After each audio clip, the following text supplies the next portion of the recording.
I want to walk you through how to size, move, rotate, and mirror image an embroidery design. We've kind of been using design number 15 from the USB stick. So I've touched OK. I'm arrowing down to the second folder that says 11 to 20, touch OK. And then also arrowing down DJ, Designer Jade, number 15.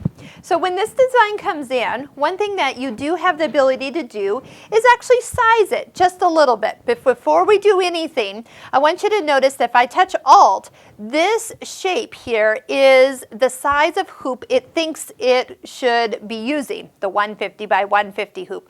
So this is an optional hoop for you. It's a nice size, like 6 by 6 inches. But first thing I'm going to do is touch the hoop options button and then go to and change my hoop size. So I'm going to arrow to the right and change it to be the 240 by 150. That's the size of hoop that comes with this machine and that I have on the machine right now. So for sizing, what we can do is if you go to Alt here, you kind of are toggling between the two screens, the edit view and the stitch out view. So in each of these you can do different things, and that's that little 1 or 2, depending on which screen you're actually on. So we're going to kind of go to the edit view, because this is where we can do the sizing, the moving, rotating, or mirroring here. So for sizing, this design is actually quite large side to side. You notice that it's almost touching the edges.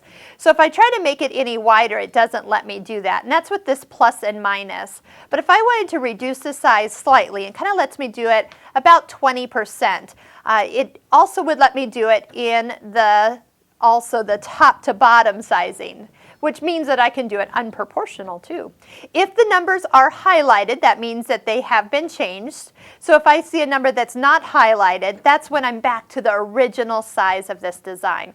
So you can go up 20%, down 20%, keeping in mind that the stitches are either spread out or they are kind of squished together. That's why the limitation is actually there.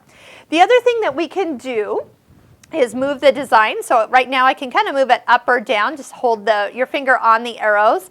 And if you want it in the absolute lowest part of the hoop, just hold it until it stops moving, and then it's ready to stitch there.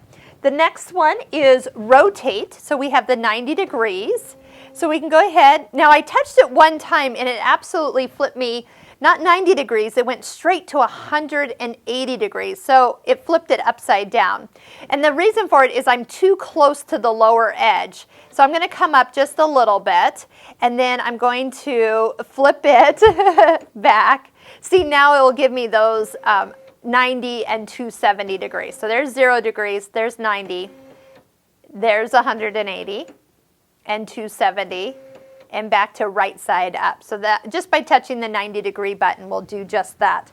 Now this design is actually this one here that I've kind of been working with, and it is actually not totally symmetrical. You notice the 3 flowers on this side and the 2 flowers on the other side. So this would be an option to actually mirror image it left to right for a flipped version. Now we also have mirror image up and down, so we actually have all 4 areas of this design. So we can flip it northeast, southwest, and then up and down there. So those are how you can move, rotate, or mirror an embroidery design. And when you're ready to start stitching, touch the Start Stop button.